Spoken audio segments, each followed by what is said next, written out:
ಓಂ ಶ್ರೀ ಗುರುಭ್ಯೋ ನಮಃ. ಹರಿ ಓಂ. ಶ್ರೀಮಾತೆ ಶ್ರೀ ಶಾರದಾ ದೇವಿಯವರು ಹೇಳುತ್ತಾರೆ, ಈ ಹುಡುಗರೆಲ್ಲ ಬಂದು ಅಮ್ಮ ಮಂತ್ರ ಕೊಡಿ, ಅಮ್ಮ ಮಂತ್ರ ಕೊಡಿ ಅಂತ ಪ್ರಾಮಾಣಿಕವಾಗಿ ಕೇಳಿಕೊಳ್ಳುತ್ತಾರೆ. ಮಂತ್ರ ದೀಕ್ಷೆಯನ್ನೇನೋ ಪಡೆದುಕೊಂಡು ಹೋಗುತ್ತಾರೆ. ಆದರೆ ಆಮೇಲೆ ಸರಿಯಾಗಿ ಜಪ ಮಾಡುವುದೇ ಇಲ್ಲ. ಸರಿಯಾಗಿ ಏನು ಬಂತು? ಕೆಲವರಂತೂ ಮಾಡುವುದೇ ಇಲ್ಲ. ಮಂತ್ರವನ್ನೇನೋ ತುಂಬ ಶ್ರದ್ಧೆಯಿಂದಲೇ ತೆಗೆದುಕೊಳ್ಳುತ್ತಾರೆ. ಆದರೆ ಅಭ್ಯಾಸ ಮಾತ್ರ ಮಾಡುವುದಿಲ್ಲವಲ್ಲ. ಏಕೆ? ಅದು ತುಂಬ ಕಷ್ಟ ಎಂದೇನಲ್ಲ. ಅಭ್ಯಾಸಕ್ಕೆ ಸ್ವಲ್ಪ ಅಂಟಿಕೊಂಡರೆ ಸಾಕು, ಎಷ್ಟು ಆನಂದ ಸಿಗುತ್ತದೆ.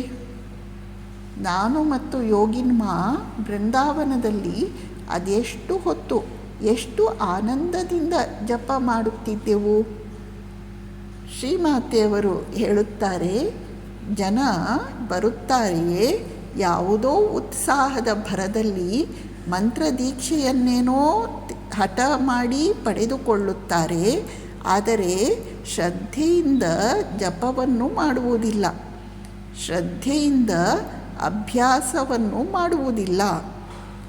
ಜಪ ತೆಗೆದುಕೊಳ್ಳುವುದು ಅಥವಾ ಮಂತ್ರದೀಕ್ಷೆಯನ್ನು ತೆಗೆದುಕೊಳ್ಳುವುದು ಎಷ್ಟು ಮುಖ್ಯವೋ ಅದನ್ನು ತಪ್ಪದೇ ಜಪ ಮಾಡಿಕೊಂಡು ಬರುವುದು, ಜಪ ಮಾಡುವ ಅಭ್ಯಾಸಕ್ಕೆ ಅಂಟಿಕೊಳ್ಳುವುದು ಅಷ್ಟೇ ಮುಖ್ಯವಾದದ್ದು ಎಂದು ಇಲ್ಲಿ ಶ್ರೀಮಾತೆಯವರು ತಿಳಿಯಪಡಿಸುತ್ತಿದ್ದಾರೆ.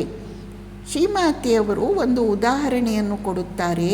ಅವರು ಮತ್ತು ಯೋಗಿನ್ಮಾ ಬೃಂದಾವನದಲ್ಲಿ ಇರುವಾಗ ಎಷ್ಟು ಹೊತ್ತು ಜಪಧ್ಯಾನ ಮಾಡ್ತಾ ಇದ್ರು. ಆ ದಿನಗಳ ಬಗ್ಗೆ ವಿವರಣೆ ಬರುತ್ತೆ. ಇಡೀ ದಿನ ಶ್ರೀಮಾತೆಯವರು ಮತ್ತು ಯೋಗಿನ್ಮಾ ಜಪಧ್ಯಾನ ಮಾಡ್ತಾ ಇದ್ರು.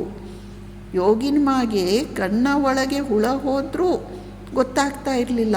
ಅಷ್ಟರ ಮಟ್ಟಿಗೆ ಅವರು ಜಪದಲ್ಲಿ ತಲ್ಲೀನರಾಗಿರ್ತಾ ಇದ್ರು. ಇನ್ನೊಮ್ಮೆ ಒಬ್ಬ ಭಕ್ತ ಜಪ ಮಾಡುವಾಗ ಸರಿಯಾಗಿ ಬೆರಳು ಎಣಿಕೆ ಮಾಡುವುದನ್ನು ಮರೆತು ಬಿಟ್ಟಿದ್ದಾನೆ. ಅದಕ್ಕೆ ಶ್ರೀಮಾತೆಯವರು ಹೇಳುತ್ತಾರೆ, ಅದರಿಂದ ಏನು ಈಗ?